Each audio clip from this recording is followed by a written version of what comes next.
భక్తి టీవీ ప్రేక్షకులకు దుర్ముఖినామ సంవత్సర ఉగాది శుభాకాంక్షలు.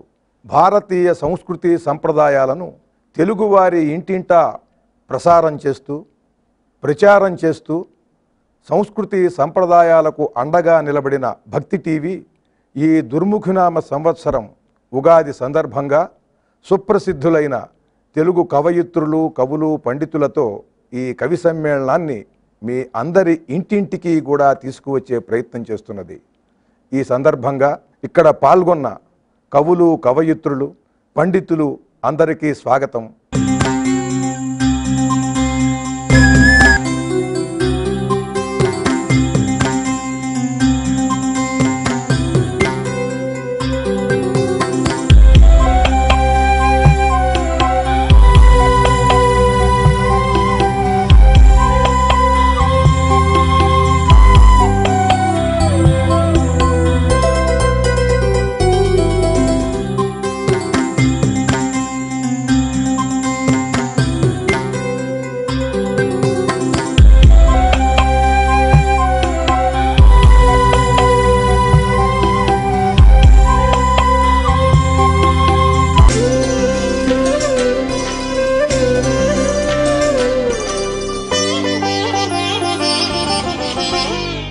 ఈ ఉగాది నాడు కవి సమ్మేళనం నిర్వహించటంలోనే భక్తి టీవీ వారి బాధ్యత, ఔచిత్యము తెలుస్తున్నది.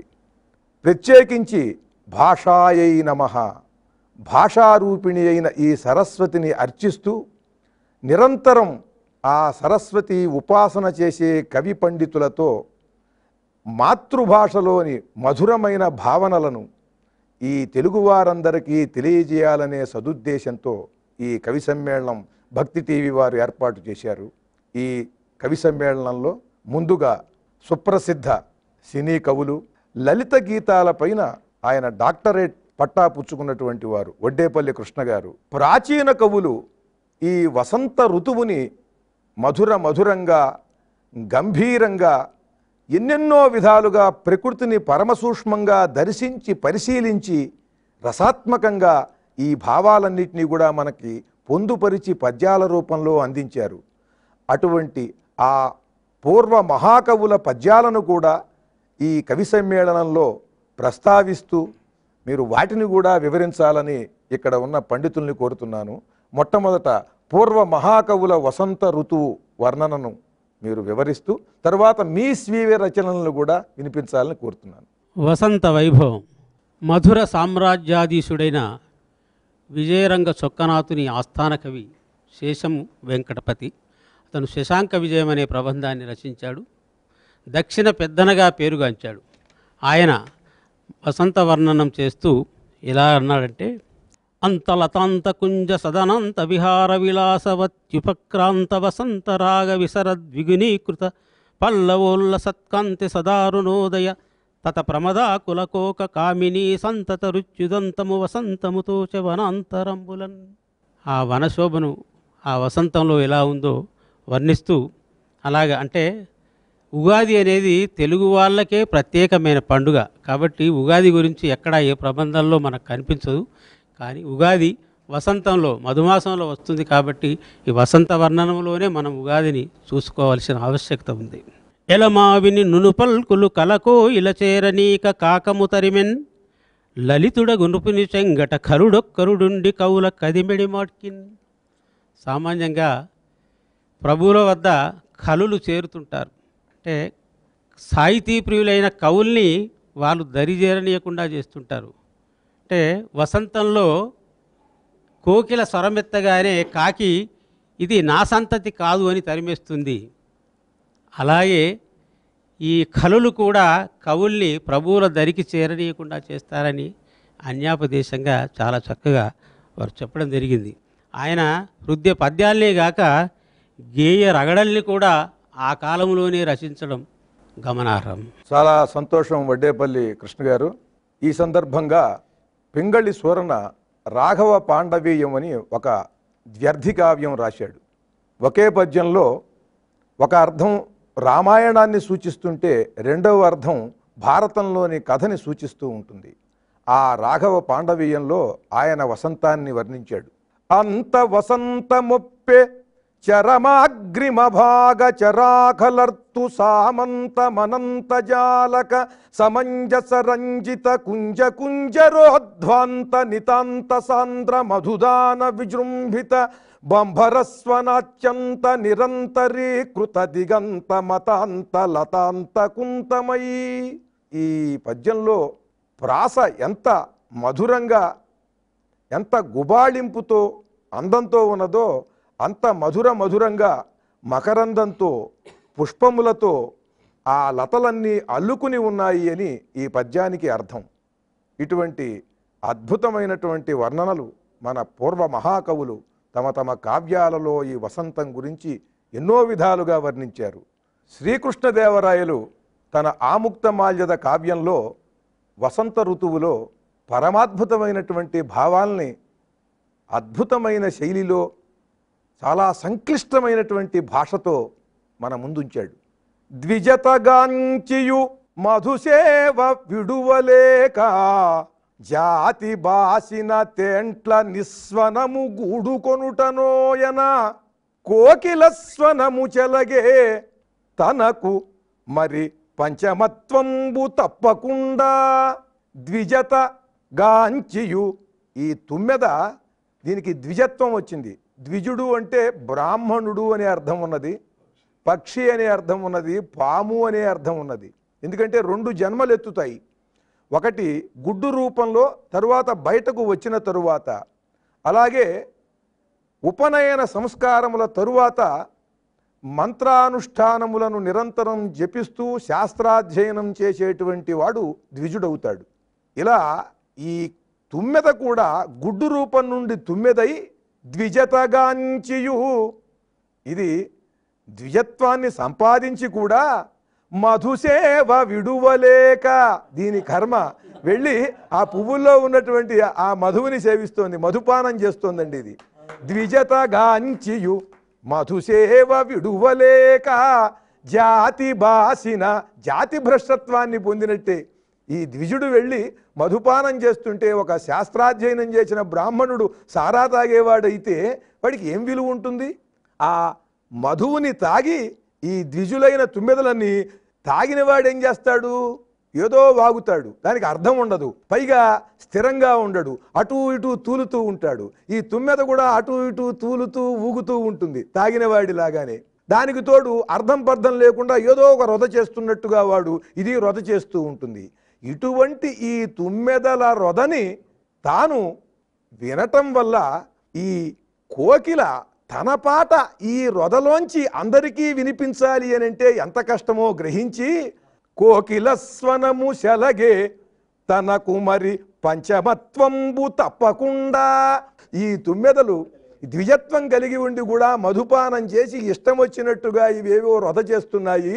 ఈ రొదలోంచి తన పాట అందరికీ వినిపించాలని పంచమత్వంబు తప్పకుండా కోకిల స్వనము శలగే, పంచమస్వరాన్ని ఆలపిస్తుంది. అది ఆ శృతిని ఎంచుకోవటానికి కారణం ఏమిటంటే ఈ తుమ్మెదలు ఇలా ద్విజులయ్యుండి కూడా మధుపానం చేయటం వల్ల అని ఇంత చమత్కారంగా చెబుతూ మహారాజు మహాకవులను పోషించినవాడు, ఒక మహాకవి పల్లకీని భుజాన మోసినటువంటి వాడు ఈ పద్యం రాశాడు అని అంటే ఆ రోజున కూడా ఇటువంటి వారు ఉన్నారు.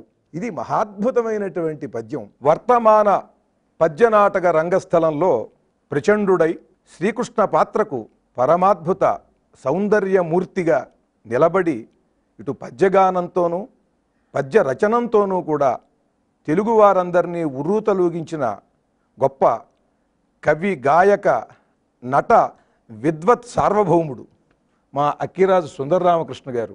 పూర్వకవుల పద్యాలు కూడా మనం స్మరించుకోవాలి అని ఒక నూతనమైనటువంటి సంప్రదాయాన్ని ఇక్కడ మీరు ప్రతిపాదించడం అనేటువంటిది కూడా నాకు చాలా ఆనందకరమైనటువంటి విషయం. లలనా జనాపాంగ వలనా వసదనంగ తులనాభికాభంగ దుఃప్రసంగము అలసానిలవిలోలదళ సాసవరసాల ఫలసాదర సుకాలపన విశాలము అలినీగ గరుదనీక మలినీకృతతుని కమలినీ సుఖిత కోకకులవధూకము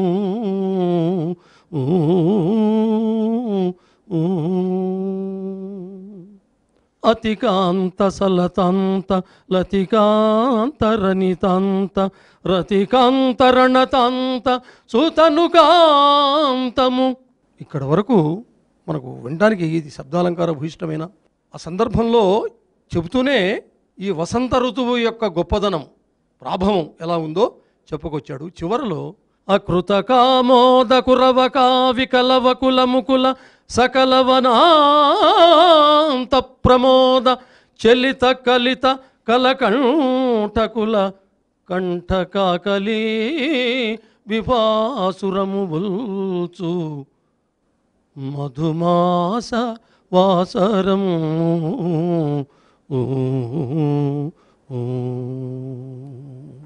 వసంత ఋతువులో గనక ప్రకృతి ఏ విధమైనటువంటి పరిణామాలను చోటు చేసుకుంటుందో ఇందాక మీరు బ్రహ్మాండంగా ప్రాసంగికంగా చెప్పారు.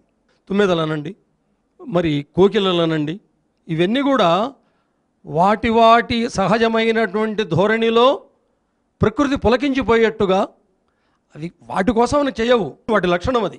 అలా రామరాజభూషణుడు సంగీత సాహిత్య కళానిధి అయినటువంటి ఈ పద్యంలో ఎవడైనా సరే ఈ పద్యాన్నే వసంత ఋతువు అనేటప్పటికీ ముఖ్యంగా భువన విజయంలో ఎన్నో ఉన్నాయి. తర్వాత అరిగా పంచమమేవ గంచిన వళాల వేళ హిందోళ వైఖరి ఇవన్నీ ఉన్నాయి. అయినా కూడా దీన్నే మన వాళ్ళు ఎక్కువగా చెప్తుంటారు. ముటుకుల పద్మనాభరావు గారని మాచర్లలో ఆయన పలనాటి వాల్మీకి పద్మనాభ రామాయణం అనేటువంటిది రాశాడు.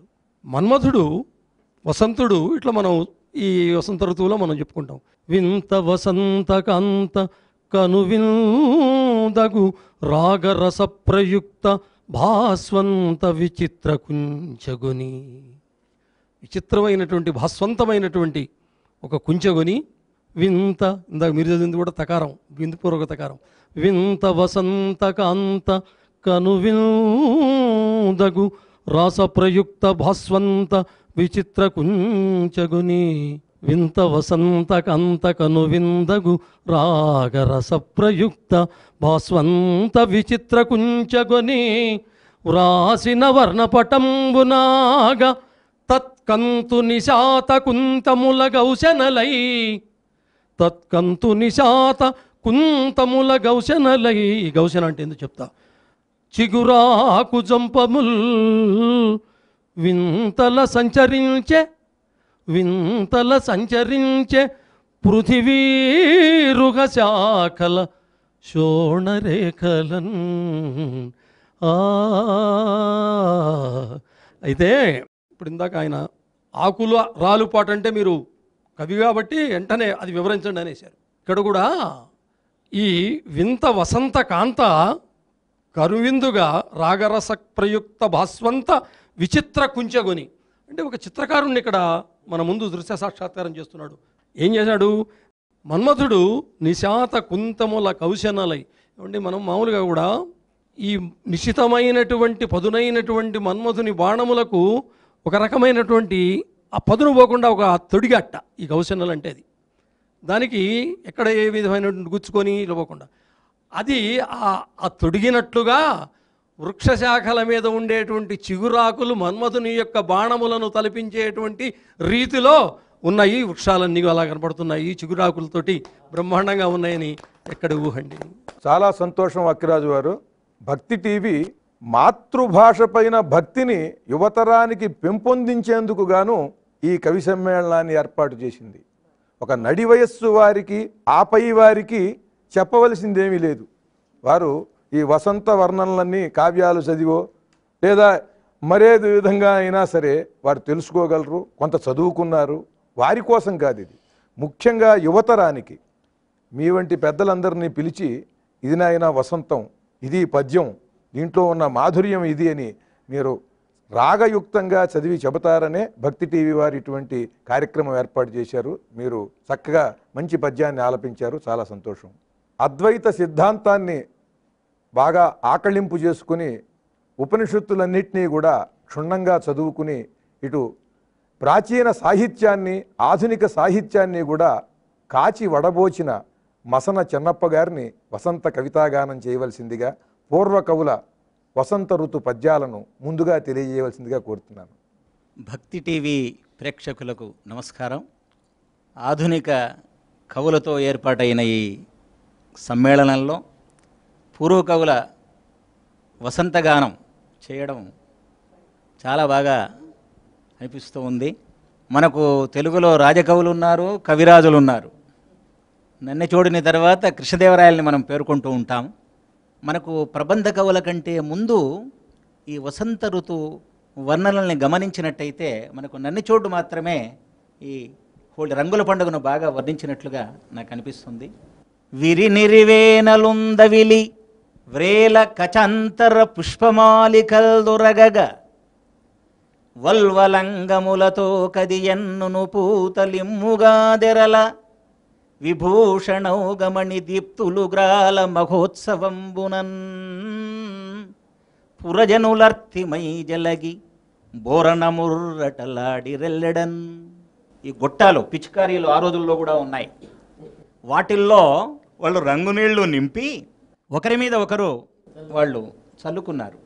ముఖ్యంగా స్త్రీలు ఏ విధంగా వసంతాలాడారు. వసంతాలాడడం అంటే రంగునీళ్లు చల్లుకోవడం, రంగునీళ్లు చల్లుకున్నారు అంటే వసంతాలాడడం అని. ఆ స్త్రీలు వాళ్ళు ఒకరి మీద ఒకరు చల్లుకోవడం వల్ల ఈ కొప్పులు జారాయట. ఆ కొప్పుల్లో ఉన్న పూలు కూడా జారిపోయాయట ఆ నీళ్లు పడి. తర్వాత వారు ధరించినటువంటి వస్త్రాలు శరీరాలకు అతుక్కుని పోయాయట. వారు రాసుకున్నటువంటి గంధాలన్నీ రాలిపోయాయట, సుగంధ ద్రవ్యాలన్నీ కూడా. తర్వాత ముఖ్యంగా వాళ్ళ యొక్క ఆభరణాలట, ధరించిన ఆభరణాలు జారిపోవడానికి అవకాశం లేదు, అవి మెరిసిపోతూ ఉన్నాయట. ఒక అద్భుతమైనటువంటి వర్ణన దృశ్యాన్ని దృశ్యమానం చేసినాడు నన్నెచోడు ఈ పద్యంలో. చాలా సంతోషం అండి. మీరు చెబుతుంటే నేను రాసిన నైమిష వెంకటేశ శతకంలోని ఒక పద్యం నాకు గుర్తొస్తుంది. సరసమౌ వసంతోత్సవ సమయమందు బుగ్గలకునే గులామునౌదు. ఓ వెంకటేశ్వర స్వామి, సరసమైన నీ వసంతోత్సవ సమయమందు నీ బుగ్గలకు నేను గులామునవుదు. బుగ్గలకి గులామైన తర్వాత స్నానవేళ కరిగి మేనికెల్ల ప్రేమ తెలిపెద నైమిష వెంకటేశ. ఆయన ఇలా స్నానం చేస్తున్నప్పుడు, ఆ నీరు ఇలా పోసుకుంటున్నప్పుడు ఆ బుగ్గలకున్న గులామంతా కూడా కరిగి ఇలా వక్షస్థలానికి చేరుకుంటుంది. కనుక నీ హృదయం దగ్గరికి వెళ్ళి నీ హృదయానికి నా ప్రేమను తెలియజేస్తానయ్యా. ప్రాచీన సాహిత్యాన్ని క్షుణ్ణంగా అధ్యయనం చేసి ఎంతో విద్వత్తు కలిగి కూడా ఆధునికమైన హైకూలను రచించి, నానీలను రచించి, చక్కని పద్యరచన చేస్తూ ఆధ్యాత్మికంగా పురాణాలలో ఉండే ఎన్నెన్నో అంశాలను, విషయాలను చక్కగా వ్యాసాలు రాసి అందిస్తున్నటువంటి పెద్దలు పూజ్యులు చెమ్మపూడి శ్రీరామ్మూర్తి గారు. ప్రాచీనులకు ఆధునిక కవులకు గొప్ప వారధిగా ఉన్నటువంటి దాశరథి కృష్ణమాచార్య గారి యొక్క కావ్యాల నుండి వసంత ఋతువు యొక్క వర్ణనను నేను ఇప్పుడు వినిపిస్తున్నాను. అట వసంతమాసఖి, అట వసంతమాసఖి నవారుణ పల్లవికారసాల నిష్కుటముల గూడు కట్టుకుని కోయిల కూయిలు చోట కోటి సంకటములు మాటు వెట్టి వడిగాట్పుల ఏట్పుల దాటి శీతలోత్కట జలపాత తీరముల కాలము వేలము వేసికుందమ్మా.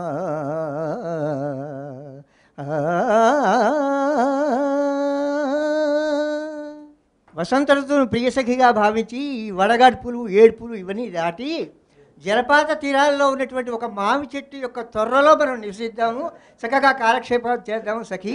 ఈ రోజుల్లో మనం హనీమూన్కి వేలు లక్షలు ఇవన్నీ ఖర్చు పెట్టుకుంటూ ఉన్నాం కదా. ఇక్కడ ఉండేటువంటి హాయి కంటే ఎన్నో వందల వేల రెట్ల హాయి సుఖాన్ని ఒక మామిడి చెట్టు యొక్క తొర్రలో మనకు లభిస్తుంది కదా ఓ సఖి అని కవి యొక్క భావన. దాశరథి కృష్ణమాచార్య గారు అద్భుతమైనటువంటి పద్యాలు. చాలా అద్భుతమైనటువంటి ఊహండి. ఈ సందర్భంగానే కృష్ణదేవరాయలు వసంత ఋతు వర్ణనలో పరమాద్భుతమైనటువంటి భావాన్ని మనకు అందించారు.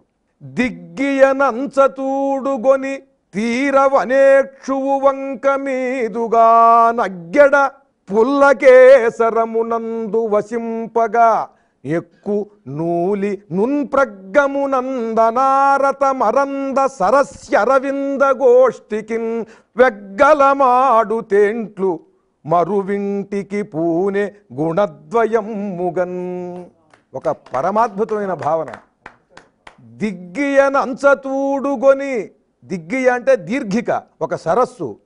ఆ సరస్సులోంచి ఒక హంస తామరతూడిని ఇలా తెంచుకుని ఇలా ఆ తామరతూడిని అలా పట్టుకుని అలా ఎగురుతూ ఎక్కడి నుంచి వెళ్ళింది? తీరవనేక్షువు వంక మీదుగా. పొలాలు చూసినటువంటి వారికి తెలుస్తుంది పల్లెటూళ్లలో. ఆ సరస్సులో ఈ తామరతూడును తెంచుకుని హంస ఇలా ఎగిరి చెరుకు తోట మీదుగా అక్కడ ఉన్న పొన్న చెట్టు మీద వాలిందిటండి.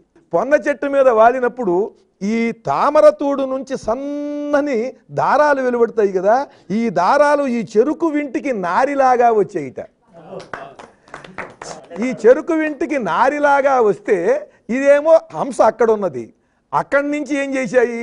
సరస్య అరవింద గోష్ఠికి, ఈ సరస్సులో ఉండే అరవింద గోష్ఠికి, పుల్లకేసరము ఈ వికసించినట్టు పొన్న పువ్వుల్లో ఉండే మకరందం త్రాగటానికి, ఈ తామర పువ్వుల్లో ఉండే మకరందం త్రాగటానికి ఈ తుమ్మెదలు అటు ఇటు తిరుగుతున్నాయిట. అటు ఇటు తిరగటంతో వీటి వరుసంతా కూడా ఇది కూడా ఒక తాడు కట్టినట్టుగా ఉంది. అటు ఈ తామర పువ్వుల దారాలు, తుమ్మెదల వరుస, ఇవన్నీ కలిపి ఈ చెరుకుల తోట అనేటువంటి దానికి ఒక విల్లు కట్టినట్టుగా ఉన్నదిట. ఎందుకని? ఈ పాంధుల పైన, బాటసారుల పైన బాణాలు వేసి వీరికి విరహాన్ని ఎక్కువగా కలిగించి ఇంటికి వెళ్ళేలా చేయటానికిట. దీంట్లో ఈ తామర తూడు నుండి వచ్చేటువంటి ఆ దారాలు చాలా పరమ సూక్ష్మంగా ఉంటాయి. అవి మాత్రమే కాకుండా ఈ తుమ్మెదలు ఏమిటంటే ఇవి ఇంతంత లావును ఉంటాయి. ఒక్కొక్కటి తుమ్మెద తుమ్మెద తుమ్మెద తుమ్మెద వరుస ఇలా ఉండి ఈ రెండూ కలిసి గుణద్వయంబుగన్, గుణం అంటే తాడు, రెండు తాళ్లతో అల్లి బిగించినట్టుగా అన్నమాట నారి. ఇంకెందుకంటే గట్టిగా వేగంగా పెడుతుంది బాణం. రెండవది ఈ తుమ్మెద లావుగా గుళ్ళు గుళ్ళుగా ఉండటం ఎందుకనంటే దాన్ని అలా అల్లటం అనేది అది ఒక విద్య తాడు అల్లటంలో. ఎందుకనంటే దాన్ని సరిగ్గా ఎక్కుపెట్టినప్పుడు బాణం జారిపోకుండా పట్టు సరిగ్గా నిలుస్తుంది. అలా ఈ తామరతూడుల దారము, తుమ్మెదల వరుస రెండూ పెనవేసి ఇవి నారిలాగా, ఈ చెరుకు తోటలో ఉన్నటువంటి చెరుకులన్నీ విల్లులాగా, వీటిని చేసుకుని ఒక విల్లుగా మన్మధుడు బాటసారులపైకి మన్మథ బాణాలు వేసి వారిని ఇళ్లకు వెళ్ళేలా చేస్తున్నాడు అని కృష్ణదేవరాయల వారు అద్భుతంగా వర్ణించారు. చాలా చక్కని వర్ణన.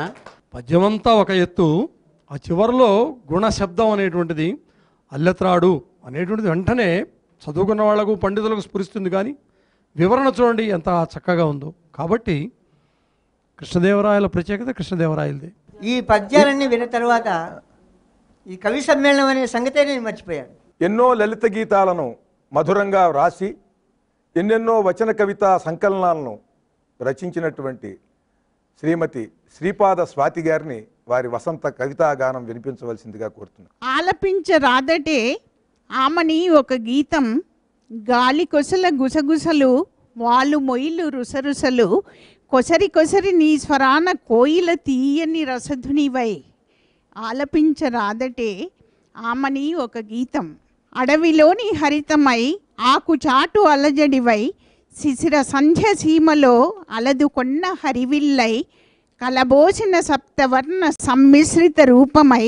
ఆలపించరాదటే ఆమని ఒక గీతం, తలిరాకులు తంగేడులు తొలకరించు పుడమివై, ముద్దుగుమ్మ పూలబొమ్మ తొలి పలుకుల మధురమై, తెలుగు భాష నెన్నుదుటన భాషించే వెలుగువై. ఆలపించరాదటే ఆమని ఒక గీతం. బాగుంది. ఉగాది అనేది తరతరాలుగా వస్తున్నది. అది దాని ఆగమనానికి ముందు పలికే స్వాగతం, ముందు పలికే సంరంభమే ఈ ఉగాది హేళ. ఆగామి వసంతానికి స్వాగతం అంటూ తలిరాకుల రెపరెపల మధ్య తొలిచూపులు మొగ్గతొడిగిన మల్లెల పరిమళ ప్రవాహమిది. ఎక్కడో శుతిమెత్తని ఆమని అడుగుల అందెల రవళి పొదిగిన గమకాల నెమరువేత ఇది. ఎక్కడో శుతిమెత్తని ఆమని అడుగుల అందెల్ల రవళి పొదిగిన గమకాళ్ళ నెమరివేత ఇది. పిందెలు పిందెలుగా పొటమరించిన మావి చిగుళ్ళు మేసి మత్తెక్కిన కోయిల పెదవి కొసన పరవశమై పలకరింపు ప్రవాహాల పరవళ్ళుగా కుహూ కుహూ రవాలుగా చిరుజల్లుగా స్వర్ణదీప్తి స్వప్నాలు సమలంకృత కావ్యాలు సమావేశ పర్వం ఇది. కొత్త అమావాస తొలి దినాన కోటి ఆశలు సప్తవర్ణ సమ్మిశ్రితాలై నేలంతా పరుచుకున్న రంగుల పూ హరివిల్లులై విరిసిన బృందావనమిది. నవరత్న మణిహారాల తోరణాల మధ్య కొంగ్రొత్త తలపుల భవిష్యత్తుకు భాష్యం చెప్పే వాణి ఇది. చైత్ర వైశాఖాల వాకిలి ముందు సప్తవర్ణాల తోరణాల మధ్య షడ్రుచుల నివేదన మధ్య కొత్త ఉగాదికి స్వాగతాలు. వచ్చేది దుర్ముఖి అయినా తెచ్చేది మాత్రం ప్రియభావనలే. కొత్త ముఖాలే కోటి కోరికలే కొంగు బంగారాలే. పేరేదైతేనేం సహస్ర ముఖాల దరహాసాలతో నా నేల తల్లిని సుభిక్షం చేస్తూ వరాల తొలకరులను కురిపించే శ్రావణ మేఘానివి. అడిగిందే తడవు తక్షణంలో అడిగిందే తడవు క్షణంలో అందించే అల్లావుద్దీన్ అద్భుత దీపానివి. మాయల మాంత్రికుడి మంత్రదండానివై కుత్సితాలు మటు మాయం చేస్తూ నా నేల తల్లి నలి చెరుగులా మానవత్వం నాటుతావా? రాబోయే ఉగాదికి పునాదివై పచ్చదనం అలుదుతావా? కేంద్రీయ విశ్వవిద్యాలయంలో ప్రొఫెసర్గా వారు బాధ్యతలు నిర్వహిస్తున్నారు. ఎన్నెన్నో జాతీయ పురస్కారాలు సాహిత్యంలో అందుకున్నారు. కథలు, కవితలు వారు ఎన్నెన్నో రచించారు. శ్రీమతి శరజ్యోత్స్నారాణి గారు. శీర్షిక పేరు కనిపించని నేస్తం కోసం. నీ కోసం ఆశగా వెతుకుతున్నాయి నా కళ్ళు. నీ పిలుపు కోసం నా మనస్సు ఉగిసలాడుతుంది. నడిచే దారిలో పెనవేసుకున్న స్నేహం ఈనాటిది కాదు, 3 దశాబ్దుల చరిత్ర కలది. ముచ్చటైన మన స్నేహబంధంలో ఎవరి కన్ను పడిందో ఏమో, ఎవరి దిష్టి తగిలిందో ఏమో, ఉగాది పండుగకు ముందే నీవు కనుమరుగయ్యావు. నీ మాట నీ పాట లేనిదే నేను లేనని తెలిసినా ఎక్కడికి వెళ్ళావు? ఏదైనా యాత్రలకు బయలుదేరి వెళ్ళావా? ఎక్కడని వెతకను నిన్ను. ఉగాది పండుగ వచ్చేసింది. ఊరంతా సంతోష సంబరాల్లో మునిగి తేలుతోంది. నీవు మాత్రం ఇంకా రాలేదు. నీకోసం ఎదురు చూస్తున్నాను. నీకు తెలుసా, మామిడి తోరణాలతో తెలుగు వాకిళ్ళు కళకళలాడుతున్నాయి. మోడువారిన చెట్లు చిగురించి పలకరిస్తున్నాయి. చైత్రమాసంలో నవవసంతం నలుదిక్కుల రాగాలను ఆలపిస్తోంది. చైత్రమాసంలో నవవసంతం నలుదిక్కుల రాగాలను ఆలపిస్తోంది. మండు టెండల్లో మల్లెల పరిమళాలు మనస్సులను రసరంజితం చేస్తున్నాయి. అయినా నీవు రాలేదు. అమ్మ చేసిన షడ్రుచుల ఉగాది పచ్చడి నీకోసం సిద్ధంగా ఉంది నేస్తం. చడీ చప్పుడు చేయక మేడారం సమ్మక్క సారక్కల జాతరలకు వెళ్ళావా? లేదా నగరంలో నాగరికత ముసుగులో అడుగులు వేస్తున్న యువత ఆధునిక నృత్యాలు తిలకిస్తున్నావా? మరి అమ్మఒడిలోని వెచ్చదనాన్ని, అమ్మ పాలలోని మమకారాన్ని అందిపుచ్చుకునే ఆడపిల్ల అమ్మ కడుపులోనే నరకాన్ని చవిచూస్తుందని గ్రహించావా? అమ్మతనాన్ని కాలదన్నుకుంటూ అత్తా భర్తల కర్కసత్వానికి నిత్యం నరకాన్ని మోస్తూ కన్నీళ్లతో బ్రతికిచ్చే అబలల దుస్థితిని చూసావా ఏంటి? ఈ కర్మభూమిలో స్త్రీ పుట్టుక నుంచి ఎన్నో ఉగాదులు వస్తూనే ఉన్నాయి, పోతూనే ఉన్నాయి. స్త్రీల జీవితాల్లో ఉషోదయం మాత్రం కరువైందని కుమిలిపోతున్నావా నేస్తం? గోమాతలను నదీమ తల్లులను కొలిచే సంప్రదాయం మనది. ఎవరికీ చెప్పక పుణ్యం కోసం గోదావరి పుష్కరాల్లో పవిత్ర స్నానం ఆచరించి, ఎవరికీ చెప్పక పుణ్యం కోసం గోదావరి పుష్కరాల్లో పవిత్ర స్నానం ఆచరించి రానున్న కృష్ణానది పుష్కరాలకు బయలుదేరావా ఏంటి? ఉగాది లక్ష్మి, ఒక్క మాట విను. పేదల పెదవులపై చిరునవ్వులు చిందేలా, పేదల పెదవులపై చిరునవ్వులు చిందేలా వారి గుండెల్లో సరికొత్త ఆశలను పూయించు. వారి గుండెల్లో సరికొత్త ఆశలను పూయించు. పేరేదైనా కొత్త వస్త్రంలో నీ పేరు దుర్ముఖేగా. నా కోసం కనిపించని నా నేస్తాన్ని వెతుకు పట్టుకునిరా. నా కోసం కనిపించని నా నేస్తాన్ని వెతుకుని పట్టుకునిరా. ఇంతకీ నా నేస్తం ఎవరో తెలుసా? వసంతానికి స్వాగతం పలికే కోకిలమ్మే నా ఆరో ప్రాణం. చాలా సంతోషం అండి శరజ్యోత్స్నారాణి గారు. సాహిత్య పురస్కారాలను అందుకుని కథలను, కవితలను ఎన్నో రచించిన శ్రీమతి అయినంపూడి శ్రీలక్ష్మి గారు. నా కవితా శీర్షిక ఉనికి పాట. అందరికీ ఇప్పుడు ఐడెంటిటీ క్రైసిస్ ఉంది. మరి ఈ ఉనికి ఎవరిని ఉద్దేశించిందో ఒకసారి మనం కవితాత్మకంగా చూద్దాం. గెలోత్పాతాలు కాదు, గెలీలియో సిద్ధాంతాలు కాదు, అణు విస్ఫోటనాలు కాదు, జన విస్ఫోటనాలు అంతకన్నా కాదు. అస్తిత్వమే ఇప్పుడు అసలు సమస్య. చెదరని చిరునామానే కాలపు సరికొత్త నజరాన. తొలి వేకువ కిరణాలపై తేలుతూ కోకిల వచ్చింది. చెట్లలోంచి, కొమ్మల మీద నుంచి, పెరట్లోంచి, వనంలోంచి, జనావరణంలోకి ఎగురుతూ వచ్చి ఉగాదికి ఉనికి గీతాన్ని జెండాలా ఎగరేసింది. ఇంకా లేవని వాళ్ళు, లేచి నడుస్తున్న వాళ్ళు, నడుస్తూ దిక్కులు చూస్తున్న వాళ్ళు, శ్వాస లేని రేపటిని ఆశగా తలుస్తున్న వాళ్ళు, డీకోడ్ చెయ్యలేని భాషలో తమలో తామే సంభాషించుకుంటున్న వాళ్ళు, మందలున్నా ఎందరున్నా ఏమి లాభం? కొందరికి కోకిల పాట వినిపించలేదు, ఇంకొందరికి దాని ఉనికి కనిపించలేదు. మరికొందరు రింగ్ టోన్లో కోయిల అనుకుని తలతిప్పైనా చూడలేదు. వాస్తవాల కన్నా అవాస్తవాలకే అలవాటు పడ్డవాళ్ళం కదా. సిటిజన్ల కన్నా నెటిజన్లగానే ఎక్కువగా బ్రతుకుతున్న వాళ్ళం కదా. ఎదురుగా ఉన్నదానికంటే, ఎదలోపల ఎదపెట్టి వినేదానికంటే ఎలక్ట్రానిక్స్నే నమ్ముకున్న వాళ్ళం కదా. ఐపాడ్ తెలిసినంతగా ఐ అంటే మన గురించి మనకు తెలియదు. ఐఫోన్ తెలిసినంతగా ఎదుటి మనిషి హృదయం గురించి తెలియదు. వాట్సప్లు తెలిసినంతగా వరల్డ్ గురించి తెలియదు. పబ్లు వెబ్లు తెలిసినంతగా పండగలు పరమార్థాలు తెలియదు. పాలపిట్టను క్యాలెండర్లలో మాత్రమే చూసి బ్రతికే వెర్రి జనాల్లారా, నన్ను అంతరించిపోకుండా కాపాడుకోమ్మంటూ కోకిల శాఖాచక్ర భ్రమణాన్ని ఆపి ఫేస్బుక్లో తన స్టేటస్ని అప్లోడ్ చేసింది. భూగోళానికి 360 డిగ్రీలలో ఉన్న జనాలందరిలో ఒక్కసారిగా పెద్ద ఉలికిపాటు, ఉక్కిరిపాటు, ఆనందపు ఉల్కాపాతం. ఇప్పుడు ఫేస్బుక్ ఆకాశంలో లక్షలాది శుభాకాంక్ష తారలు తలుక్కున మెరిశాయి. ఇప్పుడు ఫేస్బుక్ ఆకాశంలో లక్షలాది శుభాకాంక్ష తారలు తలుక్కున మెరిశాయి. కోకిల పాటకి కోట్లాది లైకులు తారాజువ్వలై ఎగిశాయి. ధన్యవాదాలు. ఉస్మానియా విశ్వవిద్యాలయం పూర్వ ప్రధానాచార్యులు ఉద్యమ గీతాలపైన ఆయన ప్రత్యేకంగా పరిశోధన చేసి డాక్టరేట్ పట్టా పుచ్చుకున్నారు. ఆయన ఒక అగ్నిపర్వతంలా, ఒక నిలువెత్తు జ్వాలలా నిలబడి నిజాయితీగా తన కవిత్వాన్ని ఆవేశాత్మకంగా ఆలపించి ఎదుటివారి హృదయం మీద చెరగని ముద్ర వేయగలిగిన గొప్ప వ్యక్తిత్వం ఉన్నవారు శ్రీ ఎస్వి సత్యనారాయణ గారు. ఉగాది పండక్కి నా బాల్యానికి విడదీయరాని అనుబంధం.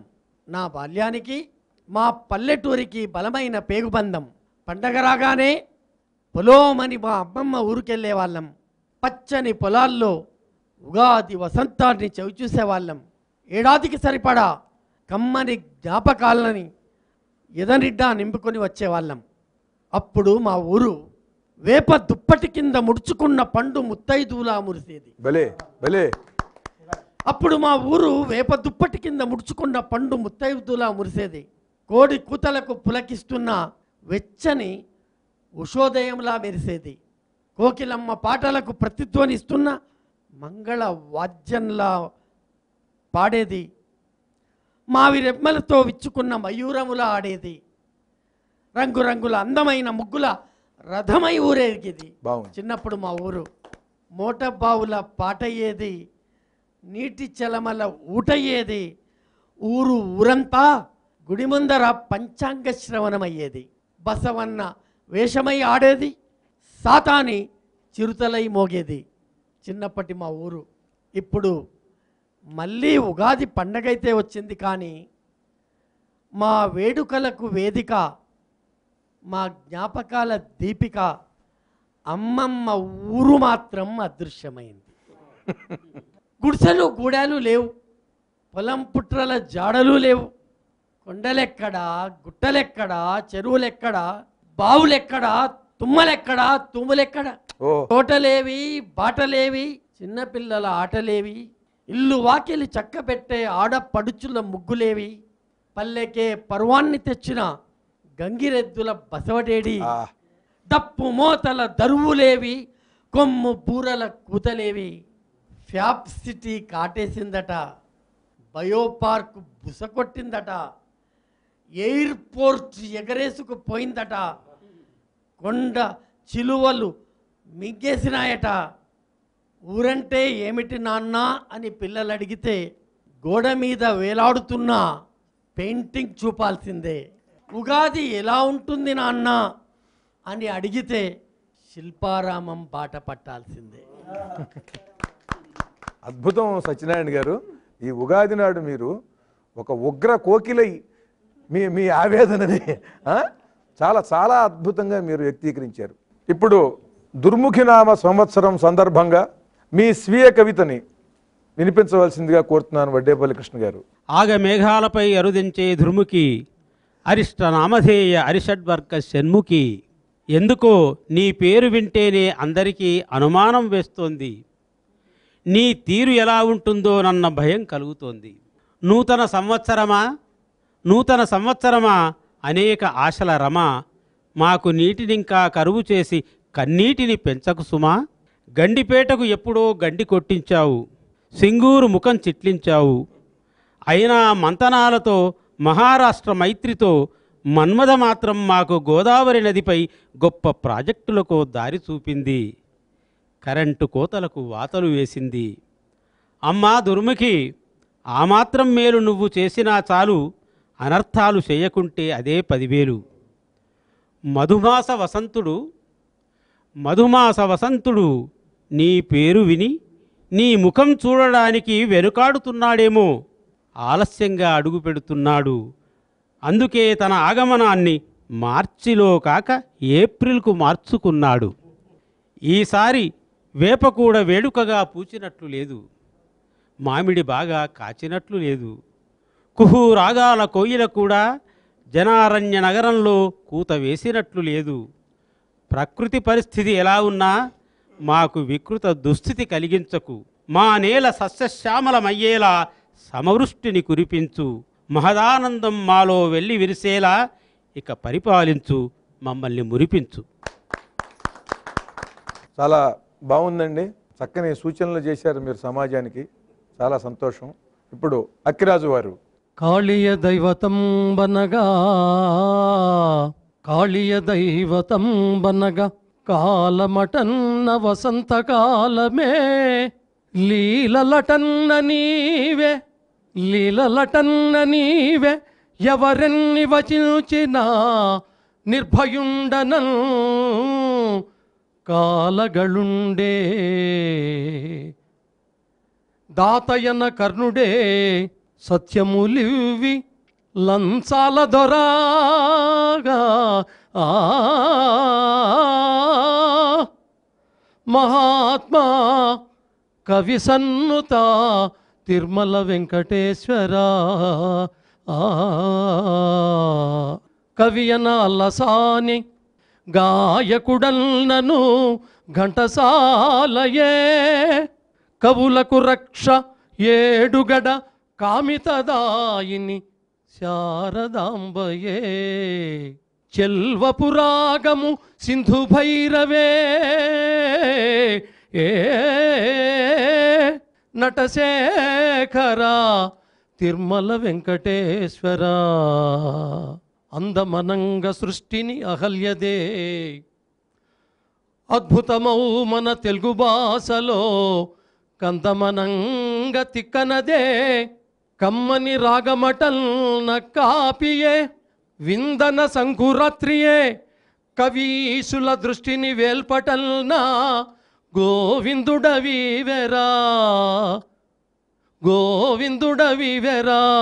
నిగమ వేద్యుడా తిరుమల వెంకటేశ్వర. నిన్నదే మూలమంత్రమని నికమ పల్కెను అన్నమయ్యా, నీ కన్నను మించు దైవమును కన్నులతోడనే మాటలాడు నీ అన్నుల మిన్న మంగమ. వయారిని మించు ఘరాన జానను ఎన్నటికే నిగానమురా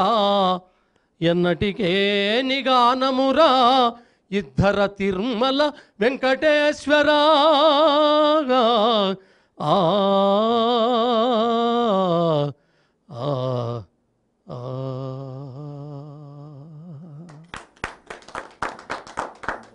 మసన చెన్నప్ప గారు. ధర్మమున విముఖులై దుష్కర్మలు గటించువారి గర్వముననచన్ దుర్ముఖివై వచ్చితివా అర్మిలితో ఈ జగంబు హారతి బట్టన్ కొత్తకుండ బ్రహ్మాండము గుర్తుసేయు పచ్చడి విభిన్న రుచులను బయలుపరుచు వేపపూత నా దృష్టిలో వేదవాక్కు ఆది చేదగు పిమ్మట అమృతమగును కోకిల మా ఉగాదికి కోరి కోరి స్వాగతం బిచ్చు గాయక స్వామి వీవే ఎన్ని సంగీత వేదికలున్ననేమి నీ కచేరిని మించునే లోకమందు పాటకెంత శక్తి పరమేశుడిచ్చెనో సామవేదమెప్పుడు సాక్ష్యమిచ్చు కోకిలమ్మ నీకు గురువెవ్వడో గాని పాటలోన నీవు మేటివమ్మ నీవు గళమెత్తి పాడిన నిజముగానే చైత్రరథము ముందుకు సాగు చాలినంత శక్తి నీవియకున్న వసంతుడెట్లు ఋతువులకు రాజగు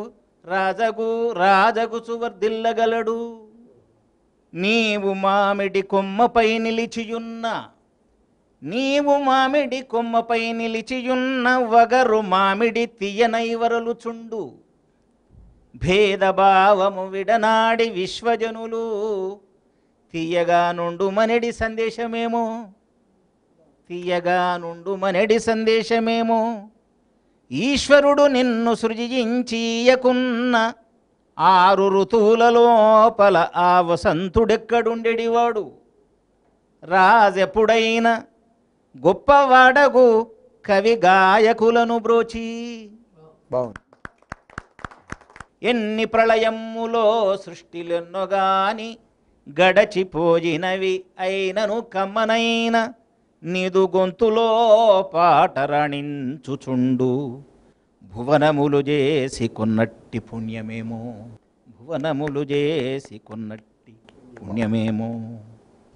నమస్కారం.